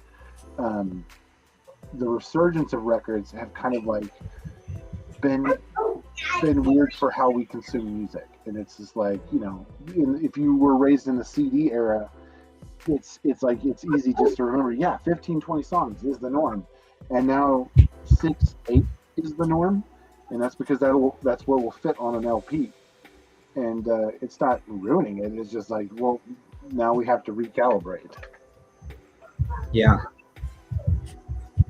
It's interesting. Like I saw an ad for an independent horror movie on Instagram, and they were selling the movie in 3 ways. Right? They had a VHS that was pretty expensive because I'm sure to get an indie film produced on a VHS is a fucking nightmare.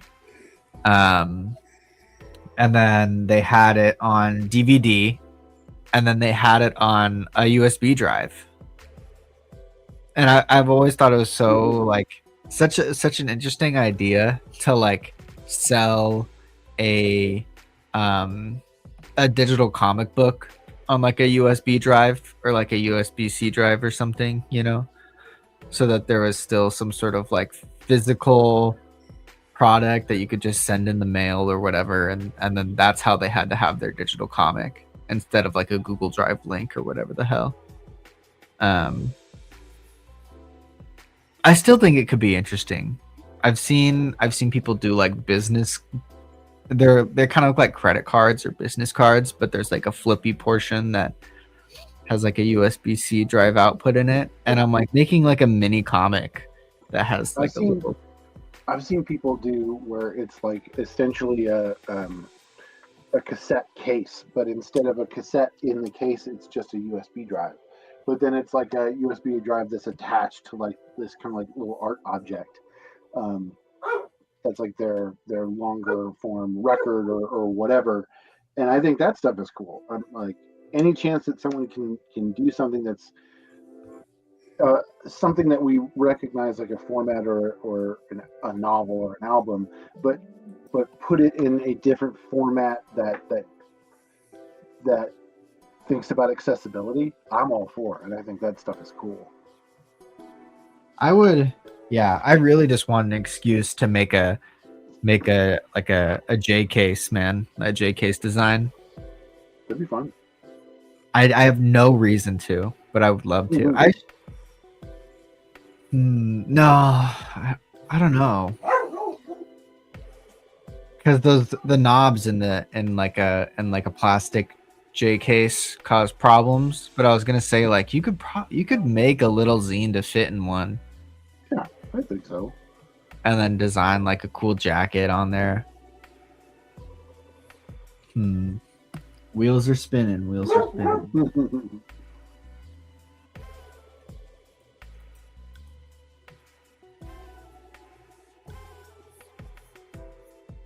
I also like when comics are in unusual spots, too. Very much like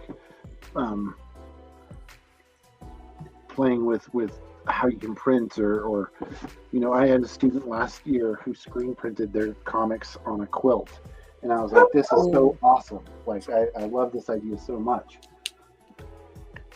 And I'm just like, man, how can you push that? Yeah.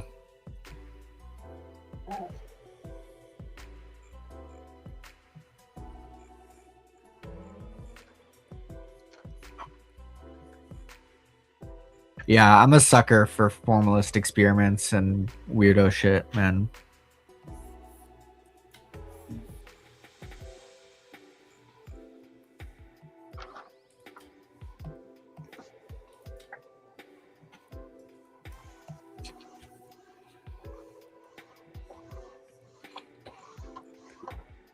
Oh, did I still not do it? I still didn't do it.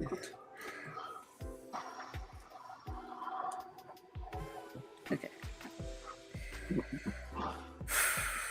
I just checked my phone and I saw that Mark texted us. I saw that. Yeah, I didn't look too closely yet, but I And knew then that would happen. I had to.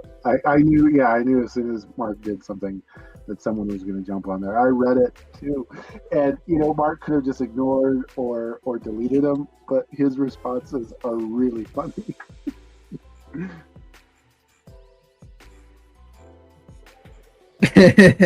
When you get a chance, you should read his responses.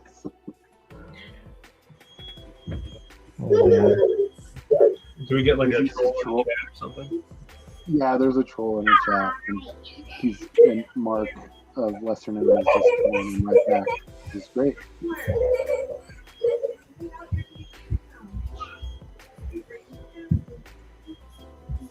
Oh my god, yeah, the comments are pretty great. Isn't that nuts?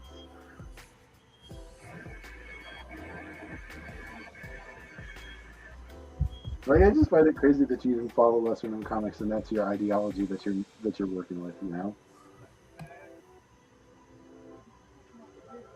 Yeah.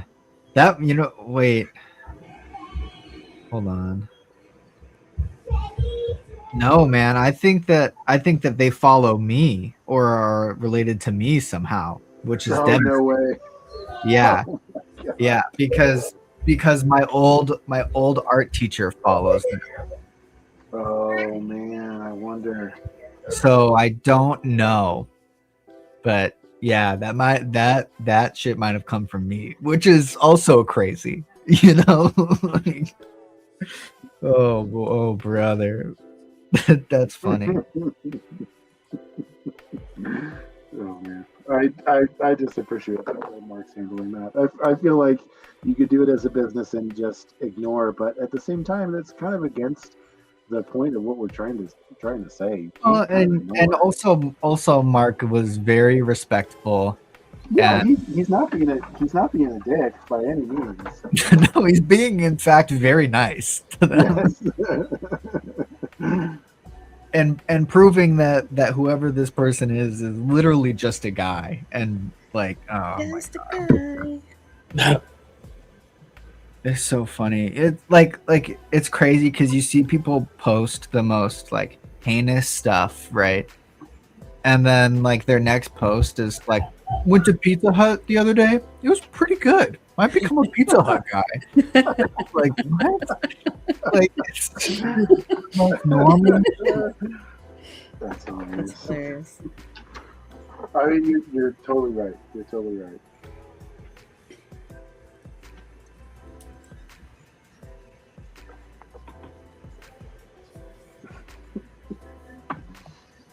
It's so fun. Okay, the colors on my camera are kind of messed up. It makes it look like this like weird green color, but in reality, this is like a nice like golden yellow, right? Yeah, it's very much like an off green. Yeah, no, it's like a golden yellow, but it's funny because I did it because it's like it's a summer piece. So I was like, oh, Yeah. we'll do like a bright yellow, the sun, whatever, right? But I also realized that like a lot of these have to do with like where's the bathroom. And It does. be reading the It wrong does have a way. tea bag. Yeah. It might be reading the wrong but also right way. Also, it's some bullshit. You made me the cameo of the first person, man. Right here. Look at that. Here's Matt. That's some nonsense. It does look like you, Jade. That's so funny. Can I tell you guys, I have this ongoing joke that's going to be like a real zine at some point with some friends of mine. And the title of this thing is Piss Jug Quarterly. Hell yeah. I have a running joke with my friends that we asked people if they've heard of Piss Roulette, Oh, jeez. which isn't a real thing. It's just some random shit that we made up, and we are trying to convince people that it's like a real game that people play. But since we're on the topic, I actually have the sketchbook that my buddy gifted me. So like we hang out and we'll do some drawings, and I think eventually just be like a random stuff. But one of my friends has like a vision for it that it'll be like an underground comics thing, potentially. But there's never been a Yellow Hulk before, as far as I know. Yes, dude. Get the Marvel editors on the phone. It's time for Yellow Hulk, aka Piss Hulk. It's time for Piss Hulk. That's right. You won't like you won't like me when I have to pee. This is crazy. The 1 week Brandon isn't here, and I just direct the chat into piss talk. God. Well, I was ready for it. and Aaron was prepared. I've got a whole book of this stuff. Yeah. Visual aids. Piss Hulk was on. I need to change the episode of this to Dan. If this is you, don't watch this. Well, I got to tell you, the way this guy gets around, he doesn't jump. You guys are familiar with how Godzilla can fly, right? By his like, Vaguely. tail? Or he does like the big. He uses his breath to get around. Oh, yeah. Oh God. So this Hulk urinates to put himself into Yeah, the. I got it. Oh, That's this is probably the best thing we worked on. This is a collaboration between my friends and I, but this came out great. Yeah, that's pretty sweet. Some nightmare fuel. Yeah, I think that's what I want it to be. It's just nightmare fuel. Yeah, it should just be cursed images. Yeah. But anyway, I didn't know I was going to be so ready for that. That's so funny. Well, we're coming up to the end here. Does anybody want to do their plug? We're not scrambling. Yeah, I'll get mine. I have probably the lesser plugs currently. Jade Lowder at Jade Lowder Instagram.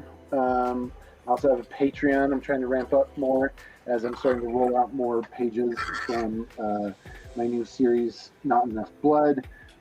Issue 1, The Judge, is what I've been working on tonight. That book, I'll start releasing pages very soon. So jumping on my Patreon is a good way to follow the comics that I'm making and all that kind of good stuff. And that's just patreon.com/JLouder. I also want to just quickly shout out a couple of Apollo projects that are going on right now.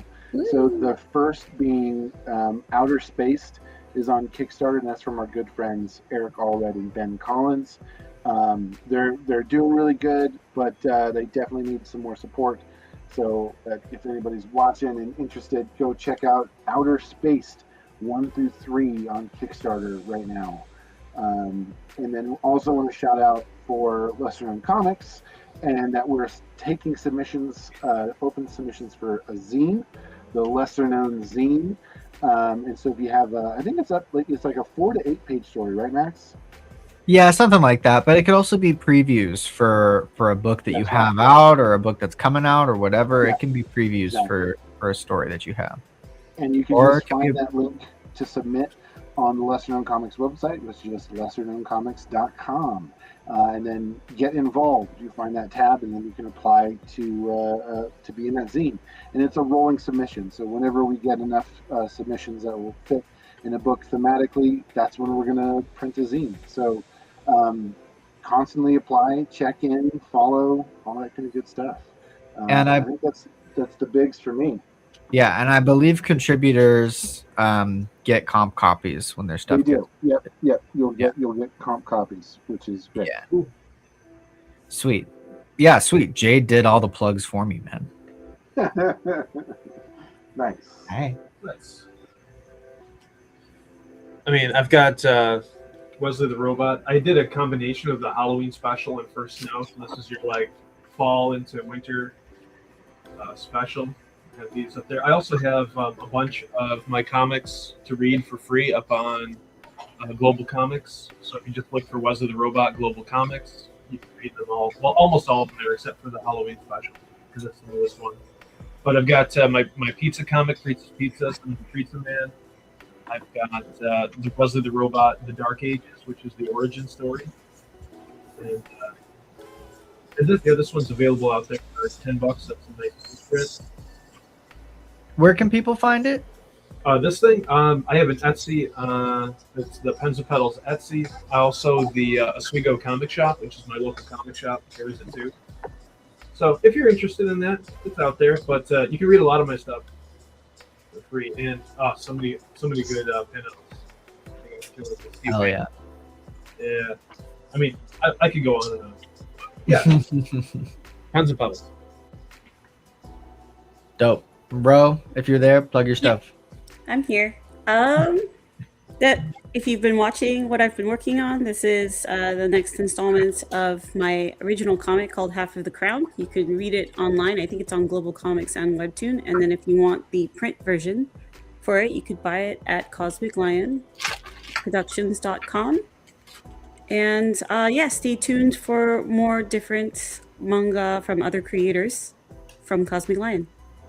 And you can find me on Instagram at Ro Higashi. So it's going to be RO period and then Higashi, HIGASHI. Very dope. Yeah, go follow everybody. And that's super cool news about Cosmic Lion manga. That'll be really cool. I'm excited to see where that goes. Thanks, Gag is done. So that means that first grabs are going to be in the January Mail Club through murderofmagpies.org. And then a full release for that is going to be in February. So you can sign up to the email newsletter to get notified about that. And you get a welcome discount. And you get a free digital copy of Bubbles to go ahead and read. And there's all sorts of cool stuff on there. There's Milo's been doing a bunch of new stuff. That's Milo's hand. He did this new print that's going to be for some patches. I don't know if I have the other patches around, but yeah, he's been doing some cool new block prints and some like thrifted fashion stuff. So it'll be cool. And thank you everybody for watching. And I don't know if CWS has any plugs right now. I think today might be the last day of their 10% off sale. Maybe. I don't know. If by the off chance you need books right this minute, go check. Or message Brandon and bug him while he's sick. Sweet. Thank you all for coming and hanging out. And we'll catch you next week. Later.